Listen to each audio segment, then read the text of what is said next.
ஒரு பள்ளியில் கணிதம், இயற்பியல் மற்றும் உயிரியல் ஆகிய பாடங்களுக்கான இடங்கள் 5:7:8 என்ற விகிதத்தில் அமைந்துள்ளது. இந்த இடங்களை முறையே 40%, 50% மற்றும் 75% உயர்த்துவதற்கான நெறிமுறை பெறப்பட்டுள்ளது எனில், உயர்த்தப்படும் இடங்களின் விகிதம் என்னவாக இருக்கும் கேட்டிருக்காங்க. ஸ்டார்டிங்ல இருக்கிற இடங்களின் விகிதம் வந்து 5:7:8.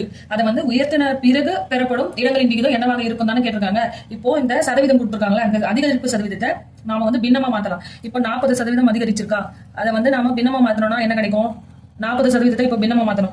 பின்னமா மாத்தணும் 1 + 40/100. இப்போ இதை கேன்சல் பண்ணா 2/5. அப்போ 1 + 2/5 இருக்கும். இப்போ இது எல்சிஎம் எடுத்தா நமக்கு என்ன வரும்? 7/5 மடங்குன்னு கிடைக்கும் 40% அதிகரிப்பு என்பது. அதே மாதிரி 50% அதிகரிப்புன்றதை வந்து பின்னமா மாத்தணுமா? 1 + 50/100 கேன்சல் பண்ணா 1/2. 1 + 1/2 எல்சிஎம். இப்போ இது வந்து எல்சிஎம் எடுத்தா கிடைக்கும் 3/2 மடங்கு கிடைக்குமா? நெக்ஸ்ட் வந்து 75% அதிகரிப்பா, அதை வந்து பின்னமா மாத்தணும். 1 + 75/100. இப்போ இதை கேன்சல் பண்ணா 1 + 3/4. இப்போ 7/4 மடங்குன்னு கிடைக்கும். இப்போ புதிய விகிதத்தை வந்து நாம கண்டுபிடிக்கணும். புதிய ரேஷியோ கண்டுபிடிக்கணுமா? ஆல்ரெடி 5 இருக்கா, 5ல இருந்து எத்தனை சதவீதம் அதிகரிச்சிருக்கு? 40%. 40% நம்ம என்ன பின்னமா மாத்திருக்கோம்? 7/5. அதே மாதிரி 7 × 50% வந்து 3/2.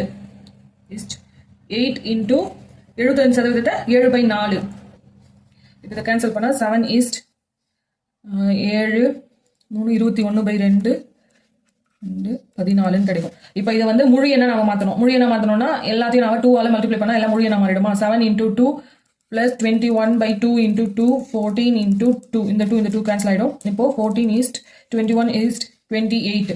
இப்போ இது வந்து முழு எண்ணா மாத்திடுமா? இந்த 3 எந்த நம்பரால டிவைட் ஆகுதுன்னு பார்க்கணும். இப்போ 7 ஆல டிவைட் ஆகுமா? 7 ஆல கேன்சல் பண்ணா என்ன கிடைக்கும்? 2:3:4 கிடைக்கும். அப்போ இந்த சம்க்கான ஆன்சர் வந்து ஆப்ஷன் ஏ 2:3:4.